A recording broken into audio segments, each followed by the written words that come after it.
So I'm Karen Adelman, a professor at Harvard Medical School, who's organizing the upcoming meeting on epigenetics in development and disease with my colleague Christian Helene from the Institute of Cancer Research in the UK. So we hope many of you can join us at this meeting this spring in beautiful Banff. What we noticed is that there are a lot of meetings about epigenetics, sort of particularly for disease relevance and particularly in cancer. And while that's very important to do, we wanted to sort of shift the scope of this meeting to be a little bit more all-encompassing. And so our meeting aims to bring together people who are studying epigenetics, in diverse disease states, but also with researchers who look at epigenetics through different lenses. And a really nice example of, I think, how this meeting can be different is this joint pairing that we have with the meeting on transcription regulation and the interplay with chromatin architecture. Since that meeting convenes a really exciting group of researchers studying gene activity and its regulation by chromatin, but at a variety of scales. So, everything from nucleosome compaction to the three-dimensional folding of the genome. Well, there are a lot of exciting things happening in epigenetics nowadays, but to name a few that this meeting will be focusing on, one is really the growing appreciation that when epigenetic complexes are mutated in disease, that it doesn't always mean it's the catalytic activity of the complex that's essential. And so what I mean by this is that many epigenetic modulators or complexes have a catalytic activity where they maybe add or remove post-translational modifications on histones. But the complexes have many other subunits, some that interact with transcription factors or the transcription machinery itself or other chromatin remodelers.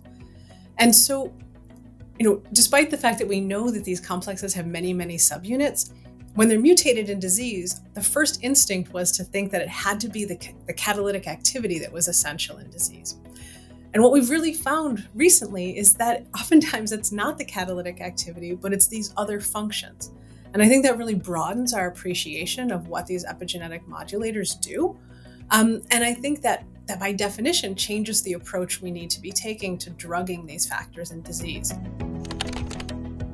So one of the things I'm most interested in, and I'm really excited that we were able to bring together in this meeting, is the interface between epigenetics and metabolism.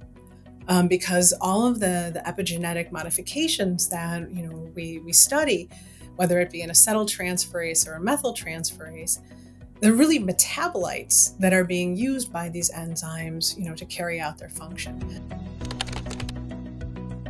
We hope that this appeals to people in multiple different sort of sides of this research, from the basic, the academic trying to understand how these molecules work, to the clinician who might be trying to target or to treat diseases wherein these molecules are mutated or disrupted. But I also want to note that one of our, underlying goals here for this meeting is not just to speak to the people who are, sort of senior in the field and well established, but to really bring in new investigators and trainees to the whole process of understanding a really important set of enzymes at different levels.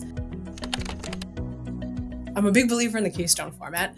I like small meetings. I think for the people in my lab and the people that I mentor, I encourage them to go to a meeting where they'll really have a chance to interact with sort of everyone else. And that's much easier to do when the meeting is, of the Keystone size.